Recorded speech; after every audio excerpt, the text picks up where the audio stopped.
Samsung acknowledges that the refresh rate of Galaxy S22 screen has dropped to 48 Hz instead of 10 Hz. Update, February the 15th, Samsung has responded to our request for comment on this story. We have altered the story in light of this. Checking out the Samsung Galaxy S22 series.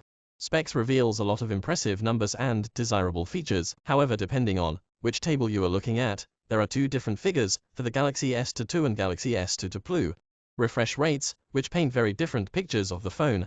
Capabilities. In the spec sheet sent out on launch day, the Galaxy S22 and Galaxy S22 Ultra were said to have an adaptive refresh rate that could scale between 10, 120 Hz. However, as pointed out by display consultant Ross Young, that same Galaxy S22 and S22 Plus press release has been updated to say the minimum display refresh rate is 48 Hz, as it was for the Galaxy S21 and Galaxy S21 Plus last year. To add to the confusion, if you look at the specs listed on Samsung's own website, you still see the 10 Hz, 120 Hz spec is still listed. Young believes that the 48 Hz figure is the correct one, and has a possible explanation for why there's a discrepancy between the different spec sheets. He suggests that while LTPO displays can make it down to 10 Hz in test conditions, it's not possible on the production handsets that consumers will actually get. We asked Samsung for comment on this, and we got this response. We would like to clarify any confusion relating to the display refresh rate for Galaxy S22 and S22 Plus. While the display component of both devices support between 48 to 120 Hz, Samsung's proprietary technology offers adjustable display refresh rates, where data transfer rates from AP to display can be minimized to as low as 10 Hz in order to save power consumption. The display refresh rate was originally listed between 10 and 120 Hz, and we later opted to update how we communicate this specification in order to be in line with the more widely recognized industry standard. Consumers can be assured there has been no change of hardware specifications, and both devices support up to 120 Hz for super smooth scrolling. In plain English, it sounds like while the Galaxy S22 and S22 Plus can support 10 Hz display output,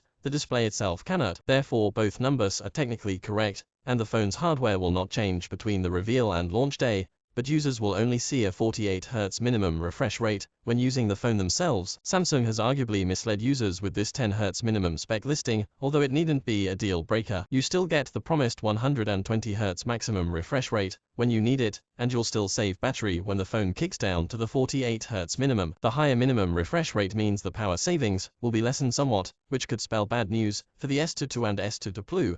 Battery lives, particularly since Samsung has reduced the size of the batteries in these two phones compared to last year. We'll have to see how they score on our custom TG battery test when we are done with our reviews. Besides this, you still get the benefit of Samsung's extremely bright displays, going up to 1750 nits on the Galaxy S22 Plus. Either way, the Galaxy S22 Ultra still has the top display, with a 6.8-inch LTPO display that is allegedly capable of an adaptive 1 Hz to 120 Hz refresh rate.